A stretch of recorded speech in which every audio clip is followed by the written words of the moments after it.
So they fought on like blazing fire. Meanwhile, Antilochus, swift-footed messenger, came to Achilles with his news and found him in front of his beaked ships. Achilles harboured a premonition of what had already happened, and disturbed, was reflecting on the situation. What's going on? Why are the long-haired Greeks stampeding wildly for their ships across the plain? I pray the gods have not brought about the grief and suffering my mother once predicted for me. She told me that while I was still alive, the best of the Myrmidons would fall to the Trojans and leave the light of day. And now I am sure Menoetius' brave son Patroclus is dead, the hothead. I ordered him to come back here when he'd saved the ships from the flames and not fight it out with Hector. While these thoughts raced through his mind, noble Antilochus, Nestor's son, halted before him, hot tears pouring down his cheeks, and gave him the agonizing news. What can I say, son of warlike Peleus? You are about to hear dreadful news, if only it weren't true. Patroclus lies dead. They are fighting over his body. It's been stripped. Hector of the flashing helmet has your armour. So he spoke, and a black cloud of grief engulfed Achilles. He picked up the sooty dust in both his hands and poured it over his head. He begrimed his handsome features with it, and black ashes settled on his sweet-smelling tunic. Great Achilles lay spread out in the dust, a giant of a man, clawing at his hair with his hands and mangling it. The female slaves he and Patroclus had captured shrieked aloud, and in their grief ran out of doors to surround warlike Achilles. They beat their breasts with their hands and sank to the ground. On the other side, Antilochus, shedding tears of misery, gripped Achilles' hand. Achilles was sobbing out his noble heart, and Antilochus was afraid he might take a knife and cut his throat. Achilles let out an intimidating cry, and his lady mother heard him where she sat in the depths of the sea beside her ancient father. Then she herself took up the cry of grief, and there gathered round her every goddess, every Nereid that was in the deep salt sea. Glauce was there, and Thylaea, and Cymodocea, Nessia, Spio, Tho, and Oxide, Hale, Cymotho, Actaea, and Limnorea, Melite, Aira, Amphitho, Agaoi, Doto, Proto-2, Pherusa, and Dynamene, Dexamene, Amphinome, and Calliarnera, Doris, and Panope, Doris and Panope, and famous far-sung Galatea, Nemerites, Apsudes, and Callianassa. Clymene came too, with Ionera, Ionassa, Mira, Orethuia, lovely-haired Amanthea, and other Nereids of the salt sea depths. The silvery cave was full of nymphs. With one accord they beat their breasts, and Thetis led them into their lamentations. Listen to me, my sister Nereids. I know the sorrows of my heart, how wretched I am, unhappy mother of the best of men. I brought into the world a matchless son, a mighty man, greatest of warriors. I nursed him as one tends a little plant in a garden bed, and he shot up like a sapling. I sent him to Ilium in his ships to fight against the Trojans. And never again now shall I welcome him home to Peleus' house. And yet he has to suffer every day he lives and sees the sun, and I can do no good by going to his side, but I will go nonetheless to see my dear child and hear what anguish has come to him in his absence from the fighting. With these words she left the cave. The rest went with her, weeping, and on either side of them the surging sea fell back. When they reached fertile Troy, they came up one by one onto the beach where the Myrmidon ships had been drawn up on the shore round swift Achilles. His lady mother went up to him as he lay groaning there, and with a piercing cry took her son's head in her hands, and lamenting spoke winged words. "My child, why these tears? Why this sorrow? Tell me, don't keep it to yourself. What you prayed for when you lifted up your hands to Zeus has been fulfilled by him. The Greeks have been penned in at the ships because of your absence and suffered the ugly consequences." Swift-footed Achilles sighed heavily and said, "Mother, the Olympian has indeed done what I asked, but what satisfaction can I get from that, now that my dearest companion is dead, Patroclus, who was more to me who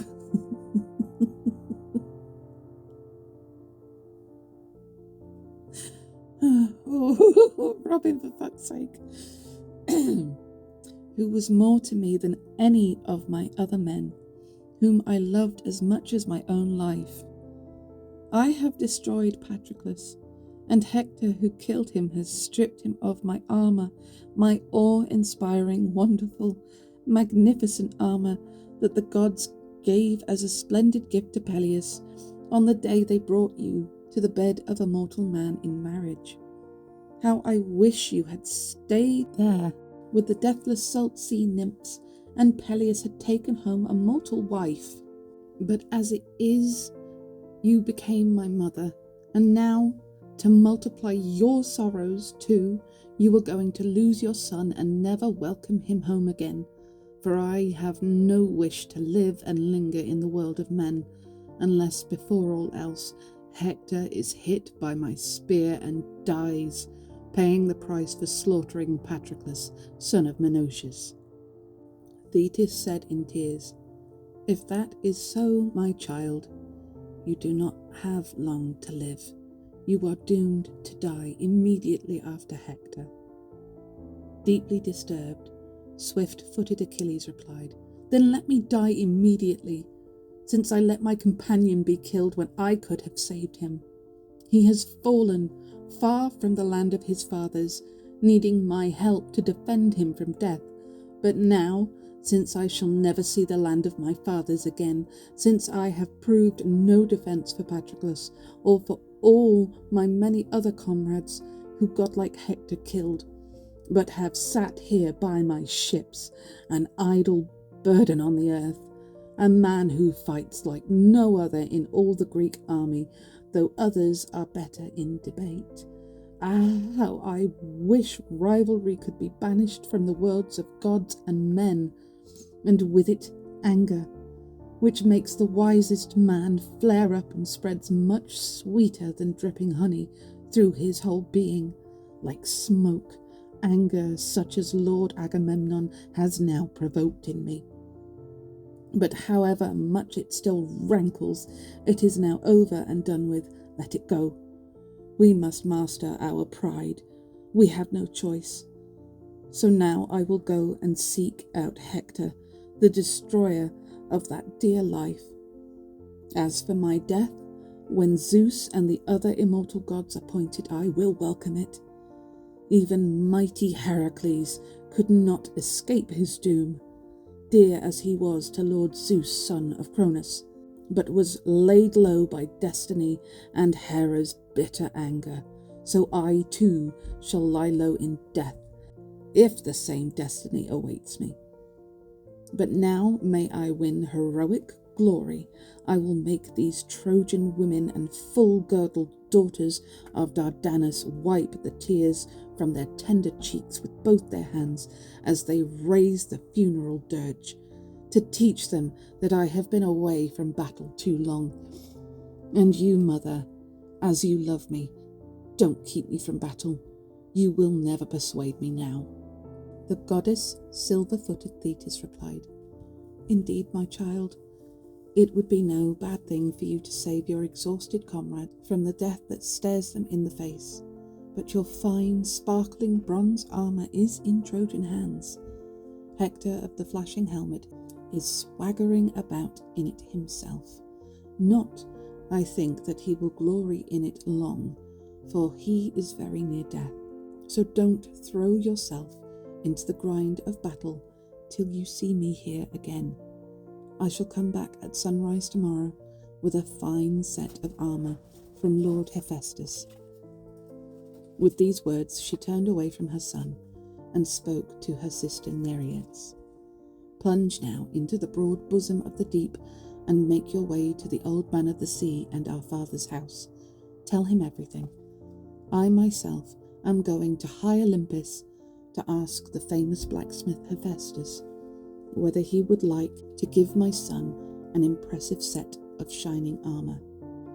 So she spoke, and the nymphs now disappeared from view into the waves of the sea, and the goddess silver-footed Thetis set out for Olympus to fetch an impressive set of armour for her dear son. While she was on her way to Olympus, the Greek men-at-arms, escaping with cries of terror from man-slaying Hector, streamed back to the ships and the Hellespont. It was almost more than they could do to drag the body of Achilles' attendant Patroclus out of range of the missiles. The Trojan infantry and chariots, and Hector, like fire in his courage, caught up with it again. 3 times glorious Hector, coming up behind and shouting for his men's support, seized it by the feet and tried to drag it back. 3 times the 2 Ajaxes, clothed in martial valour, flung him back from the body. But Hector's resolution was unshaken. When he was not hurling himself into the melee, he stood his ground, shouting his great battle cry, and he never once fell back. As shepherds in the fields are unable to chase a famished tawny lion off its kill, so the bronze-armoured Ajaxes could not chase Priam's son Hector away from the body. In fact, Hector would have hauled it away and won unutterable glory if swift Iris, quick as the wind, had not come running down from Olympus to tell Achilles to prepare for battle.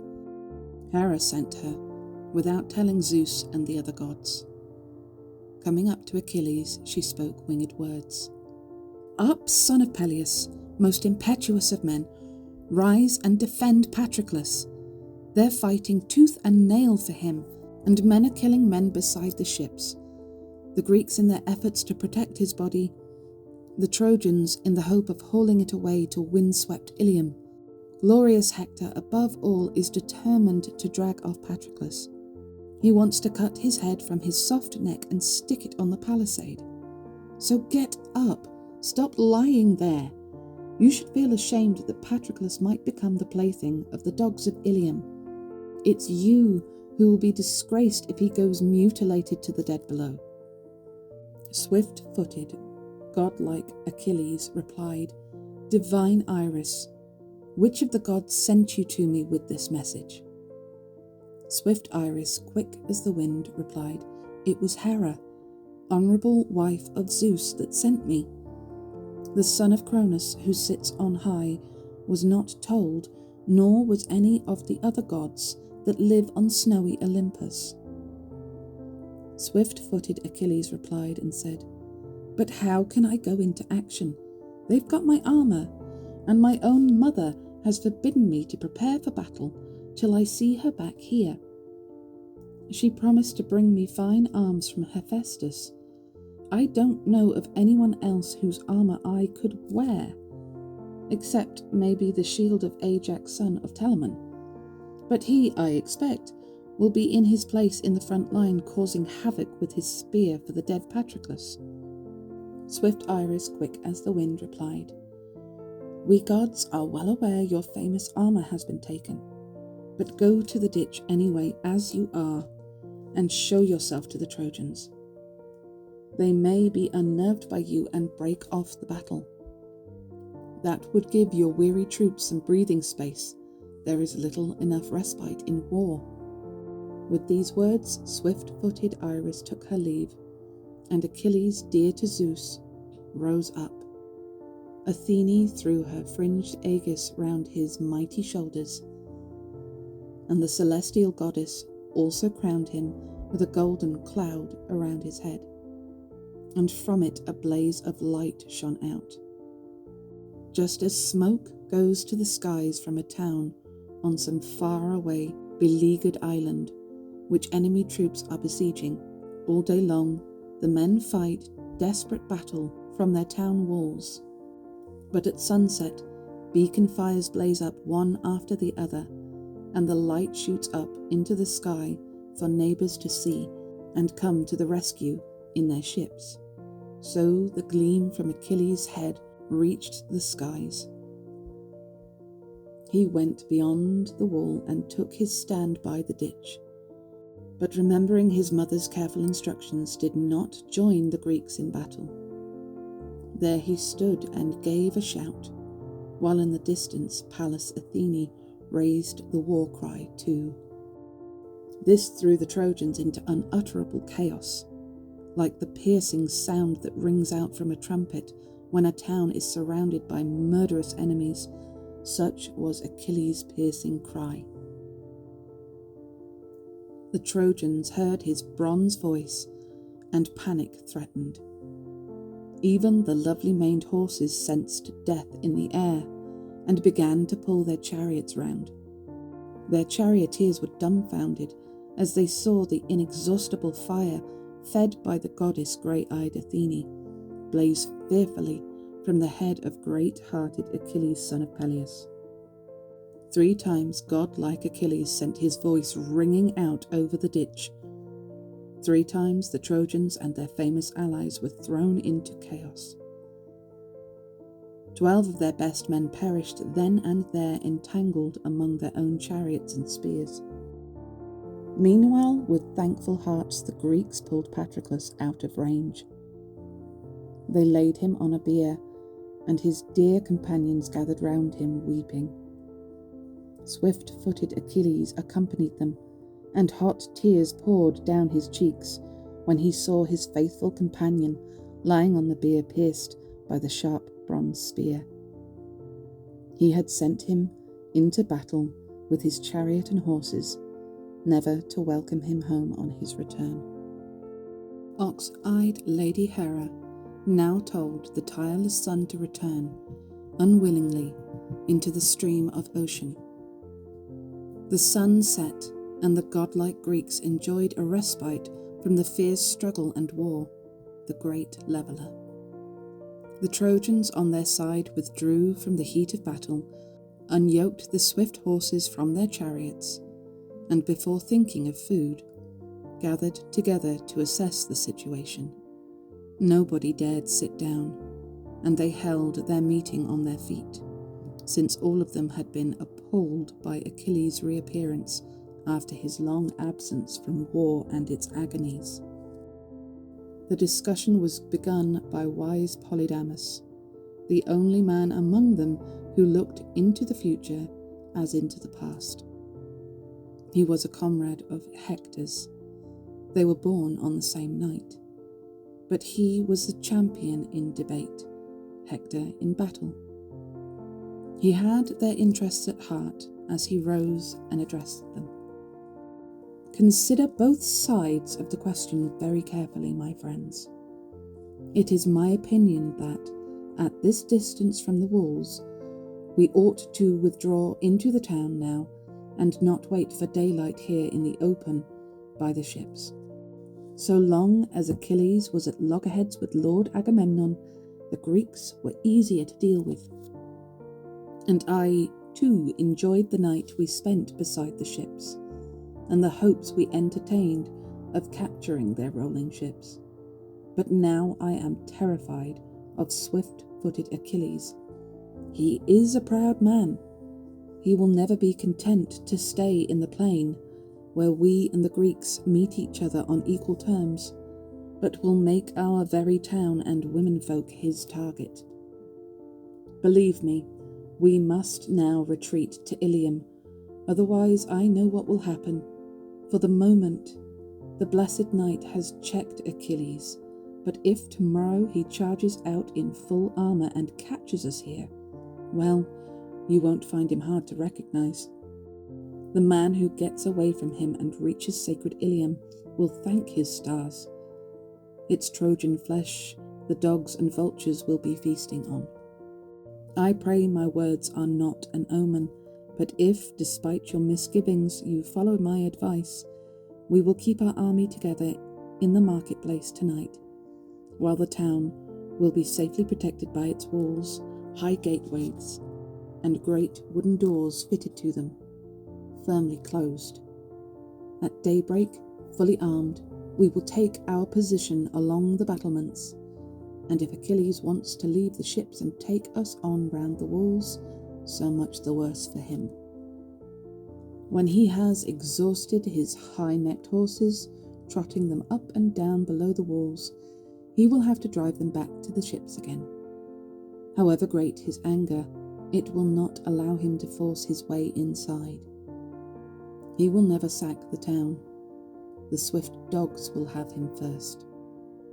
Hector of the flashing helmet gave him a black look and said, Polydamas, the man who tells us to retreat and shut ourselves up in the town, no longer talks my language.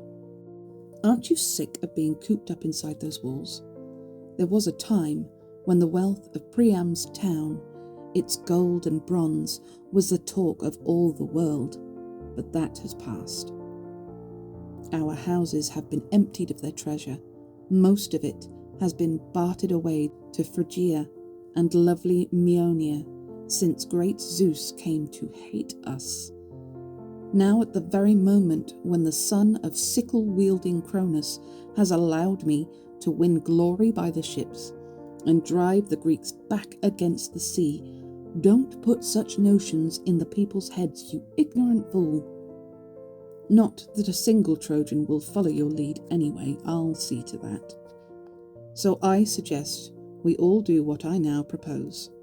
Let the whole army eat in its several contingents, not forgetting to mount guard and the need for every man to keep alert. As for any Trojan who is over-anxious about his possessions, he should collect them and give them to the people to grow fat on. Better for the people to enjoy them than the Greeks. At daybreak, fully armed, we will unleash the dogs of war by their hollow ships. If godlike Achilles really has returned to battle by the ships, so much the worse for him, if that's what he wants. I'm not going to shirk a fight and run away from him. I shall meet him face to face, and we shall see who wins the victory. The war god has no favourites, and kills the would-be killer. So Hector addressed them, and the Trojans shouted their approval. The fools! Pallas Athene had destroyed their judgment. Polydamas, whose strategy was sound, received no support at all, but they applauded Hector and his bad advice. And now the whole army settled down to eat. All night long the Greeks lamented and mourned for Patroclus. Achilles, son of Peleus, was their leader in the loud dirge. He laid his man-slaying hands on his companion's chest and groaned again and again, like a bearded lion when a huntsman has stolen its cubs from a thicket. It comes back too late, grieves for its loss, and follows the man's trail through glade after glade, hoping to track him down. And bitter anger overwhelms it, so groaning heavily, Achilles spoke to his myrmidons. What a fool I was! They were idle words I let fall that day when I was reassuring Patroclus' warrior father Menelaus in Peleus' palace. I said I would bring back his famous son to him at Opous after the sack of Ilium, laden with his share of plunder. But Zeus makes havoc of the schemes of men, and now both of us are destined to redden with our blood one patch of earth here in the land of Troy. I shall never be welcomed again on my return home by Peleus the old charioteer and my mother Thetis. But the earth I stand on will cover me. So then, Patroclus, since I too am going below, but after you, I shall not hold your funeral till I have brought back here the armour and the head of Hector, who slaughtered you in your greatness. And at your pyre I am going to cut the throats of 12 splendid sons of Troy, to vent my anger at your death. Till then, you shall lie as you are by my beaked ships, lamented and mourned for day and night by the Trojan women and full-girdled daughters of Dardanus, whom we worked hard to capture with our own hands and our long spears, when we sacked the fertile towns of men. With these words, godlike Achilles told his companions to stand a great 3-legged cauldron over the fire and wash the congealed blood from Patroclus' body as soon as possible. They set a large cauldron over the glowing fire, filled it with water, and brought wood for kindling underneath it. The flames began to lick the belly of the cauldron, and the water grew warm. When it came to the boil in the gleaming bronze, they washed the body, anointed it with olive oil, and filled the wounds with an ointment 9 years old. Then they laid it on a bier and covered it from head to foot with a fine linen cloth, over which they spread a white cloak. And for the rest of the night the Myrmidons gathered round swift-footed Achilles to lament and mourn for Patroclus. Zeus spoke to his wife and sister Hera. So you have had your way once more, ox-eyed Lady Hera, and roused swift-footed Achilles. Anyone might think the long-haired Greeks were children of your own. Ox-eyed Lady Hera replied, Dread son of Cronus, what are you suggesting now? Surely even a human, a mere mortal not equipped with such wisdom as ours, is likely to get what he wants on someone else's behalf. How then could I, who claim to be the greatest of goddesses, both by right of birth and also because I am your acknowledged wife, and you are lord of all the gods, how could I, in my rage at the Trojans, possibly refrain from making trouble for them? While they were talking together in this way, silver-footed Thetis made her way to the starry palace of Hephaestus, which the little club-foot god had built with his own hands of imperishable bronze. It shone out among the houses of the gods. She found Hephaestus hard at work and sweating as he bustled about at the bellows in his forge. He was making a set of 20 tripods to stand round the walls of his well-built hall. He had fitted golden wheels to all their feet so that they could run off to a meeting of the gods and return home again, all self-propelled, an amazing sight. They were not quite finished. He still had to put on the ornamental handles, and was fitting these and forging the rivets. Hephaestus was engaged on this task, which called for all his skill, when the goddess silver-footed Thetis arrived. Charis, the famous lame god's wife, beautiful in her shimmering headdress, came out of the house and saw her.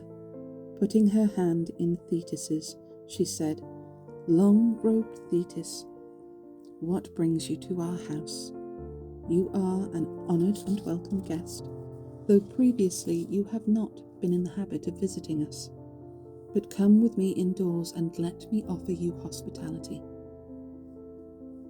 With these words, the celestial goddess led her in and seated her on a beautiful, decorated silver chair with a footstool underneath. Then she called to Hephaestus, the famous blacksmith, and said, Hephaestus, come here. Thetis wants to ask a favour of you. The famous lame god replied, Thetis, here? the very goddess whom I revere and honour for saving me in my hour of distress, when my mother, the bitch, wanted to get rid of me because I was crippled, and threw me out of the skies into the sea. How I would have suffered then, if the sea goddesses, Thetis and Eurynome, daughter of Ocean, with its circling stream, hadn't taken me to their hearts. I stayed 9 years with them, making metal jewellery, brooches, earrings, rosettes and necklaces, there in their vaulted cave, lapped by the never-ending stream of ocean, seething with foam. No one on earth or in Olympus knew the secret but Eurynome and Thetis, who had rescued me. And here is Thetis in our house, lovely-haired Thetis. I must certainly repay her for saving me.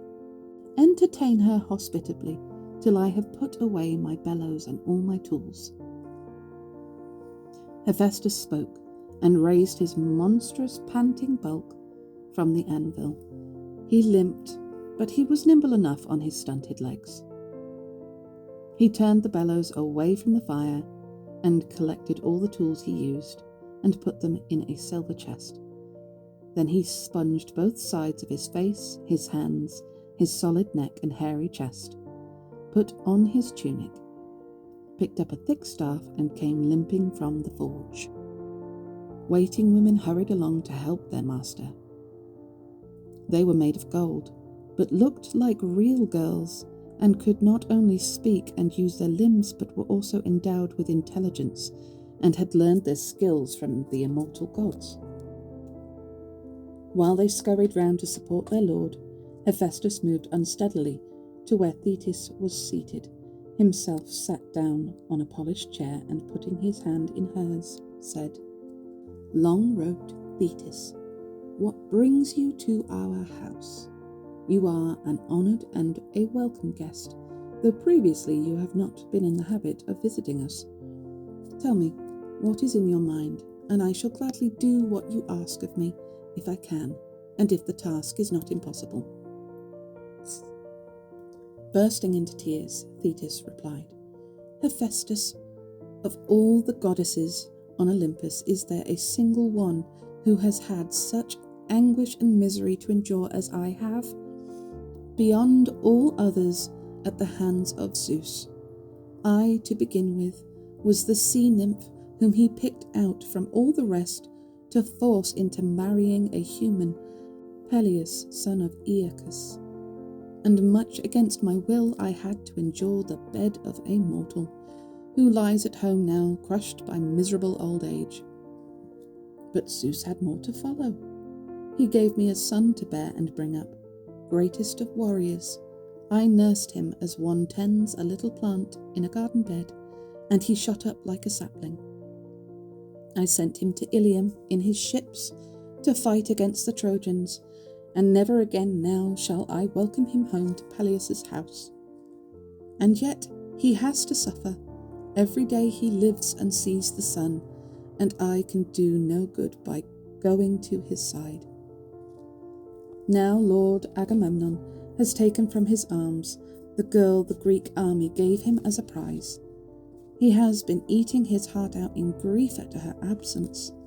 In consequence, the Trojans have been able to pin the Greeks back among their ships, from which they will not let them move. Greek ambassadors were sent to supplicate Achilles and listed many prestigious gifts, but he refused them. He was not going to save them from disaster himself. However, he lent his armour to Patroclus and sent him out into battle with a strong force behind him.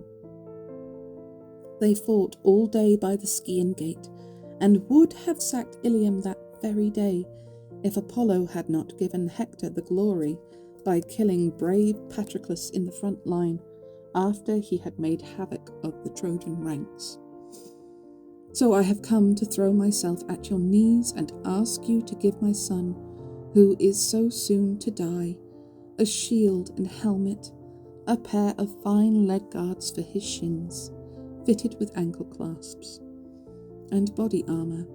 His former set of armour was lost when his loyal companion was overwhelmed by the Trojans, and Achilles is lying on the ground pouring his heart out over him. The famous lame god replied, "Take heart, don't worry about any of this. I only wish it were as easy for me to save him from the pains of death when dread destiny confronts him, as to provide him with a magnificent set of armour, which will be the wonder of everyone who sees it." With these words, Hephaestus left her there and went back to his forge, where he turned the bellows on the fire and told them to get to work. The bellows, there were 20 of them, blew through the nozzles and gave healthy blasts from different directions, fast or slow, to suit the needs of the busy blacksmith, depending on the stage the work had reached. He then placed in the crucibles over the fire imperishable bronze and some tin and precious gold and silver. Then he put a great anvil on its stand and gripped a powerful hammer in one hand and a pair of tongs in the other. He began by making a large and heavy shield, which he decorated all over, and round which he placed a bright triple rim of gleaming metal and fitted with a silver shoulder strap. The shield consisted of 5 layers, and he made all sorts of decorations for it, executed with consummate skill. He made earth, sky, and sea, the tireless sun, the full moon, and all the constellations with which the skies are crowned, the Pleiades, the Hyades, great Orion, and the Bear, also called the Wagon. This is the only constellation never to bathe in ocean stream, but always wheels around in the same place and looks across at Orion, the hunter, with a wary eye. Next he made 2 beautiful towns full of people. In one of them weddings and feasts were in progress. They were bringing the brides through the streets from their homes, accompanied by blazing torches, and the wedding hymn could be heard loud and clear. Young men danced, whirling around to the sound of pipes and lyres, and women stood by the doors of their houses to admire the sight. But the men had gathered in the meeting place, where a dispute had arisen between 2 men who were in conflict about the compensation for a man who had been killed. One side claimed the right to solve the problem by meeting the demand, and was showing the people the full extent of his offer, but the other refused all compensation. Both parties insisted that the issue should be settled by an expert, and both sides were cheered by their supporters in the crowd, whom the heralds were attempting to control. The expert elders sat on smooth stone seats in a sacred circle. They received in their hands the speaker's staff from the clear-voiced heralds, and the 2 sides rushed over to them as they each gave judgment in turn. 2 talents of gold, 1 from each side, were displayed in the centre. They were the fee for the elder who delivered the soundest judgment. The other town was under siege from 2 armies, which was shown in their glittering armour. The besiegers were unable to agree whether to sack the place outright or to take half the goods that the lovely town contained in return for surrender. But the townspeople had not yet given up. They were secretly preparing an ambush, leaving the walls defended by their wives and little children. Together with the older men, they advanced under the leadership of Ares and Pallas Athene. These were gold, wore golden clothes, and looked as big and beautiful in their armour as gods should, standing out above their troops, who were on a smaller scale. When the townsmen had found a likely place for an ambush in a riverbed, where all the cattle came to drink, they sat down there in their shining bronze armour and posted 2 scouts in the distance to watch for the arrival of the sheep and cattle with their crooked horns belonging to the besieging army. These soon appeared in the charge of 2 herdsmen who were playing on their pipes and suspected no trap. The men who laid the ambush saw them, charged out, and promptly rounded up the herds of oxen and the fine flocks of white sheep, killing the shepherds. But when the besiegers, who were sitting in debate, heard the commotion raised by this attack on their herds, they immediately mounted the chariots behind their high-stepping horses and made for the scene of action, which they quickly reached. A pitched battle ensued on the banks of the river, and volleys of bronze spears were exchanged.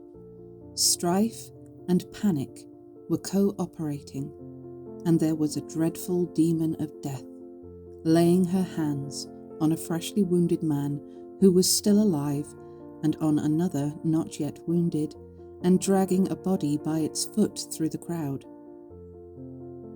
The cloak on her shoulders was red with human blood, and the warriors met and fought and dragged away each other's dead, just as real warriors do.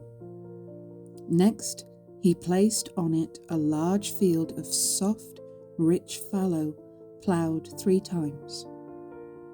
A number of ploughmen were driving their teams of oxen across it, up and down. When they reached the ridge at the end of the field and had to turn, a man would come up and hand them a cup of delicious wine. Then they turned back down the furrows, keen to reach the other end through the deep fallow soil. The field, though it was made of gold, grew black behind them, as a field does when it is being ploughed. It was a miraculous piece of work. He also placed on it a lord's estate, where hired reapers were at work with sharp sickles in their hands. Handfuls of corn were falling to the ground one after the other along the lines cut by the reapers, while others were being tied up with bindings by the sheaf binders following behind. There were 3 sheaf binders at work, and boys were at hand, promptly picking up the sheaves and carrying them off in their arms to be stored. And there, among them, was the Lord himself, staff in hand, standing quietly by the point the reapers had reached, delighted. Under an oak tree some way from the reaping, his attendants were preparing a feast.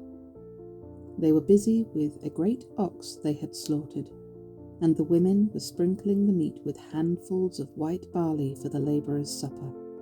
Next, he placed on it a vineyard laden with grapes. It was beautiful and made of gold, but the bunches of grapes were black, and the supporting poles showed up throughout in silver. All round it, Hephaestus ran a ditch of blue inlay, and outside that, a fence of tin. There was a single pathway by which the pickers approached the vineyard to gather the vintage, and young girls and light-hearted boys were carrying off the delicious fruit in baskets. In the middle of them, a boy was playing delightfully on a tuneful lyre and singing the song of Linus, quite beautifully, in a high voice. They all kept time with him and followed, singing and shouting with dancing feet. He created a herd of straight-horned cattle, making the animals of gold and tin. They were mooing as they hurried from the byre to feed where the rushes swayed beside a murmuring stream. 4 golden herdsmen marched with the cattle, and there were 9 swift dogs accompanying them. But at the head of the herd, a pair of fearsome lions had seized a bellowing bull that roared aloud as it was being dragged off. The young men and dogs were running up to the rescue, but the lions had torn open the great bull's hide and were lapping up its dark blood and entrails. It was in vain that the shepherds were setting their swift dogs on them and urging them forwards. When it came to sinking their teeth into the lions, the dogs were having none of it. They stood there at close range, barking, but were careful to avoid them. The famous lame god created a big grazing ground for white-fleeced sheep in a beautiful valley with farm buildings, pens, and well-roofed huts. Next, the famous lame god cleverly depicted a dancing floor, like the one Daedalus designed in the spacious town of Knossos for lovely-haired Ariadne. Youths and marriageable maidens were dancing there, holding each other by the wrists, the girls in fine linen shawls, the men in closely woven tunics, showing a faint gleam of oil, the girls with lovely garlands on their heads, the men with daggers of gold hanging from their silver belts. Here they circled lightly round on accomplished feet, like the wheel which fits neatly in a potter's hands when he sits down and tests it to see if it will spin. And here they ran in lines to meet each other. A large crowd stood round enjoying the delightful dance. A godlike singer of tales sang with them to the lyre, while a couple of solo dancers led off and spun around among the people. Then, round the very rim of the superbly constructed shield, he placed the mighty stream of ocean. When he had finished the great heavy shield, he made Achilles' body armour brighter than blazing fire. Then he made a massive helmet to fit on his temples. It was beautifully decorated, and he put a gold crest on top. He also made him leg guards of soft tin for his shins. When the famous lame god had finished every piece, he gathered them up and laid them before Achilles' mother. She took the glittering armour from Hephaestus in her arms and swooped down like a falcon from snow-clad Olympus.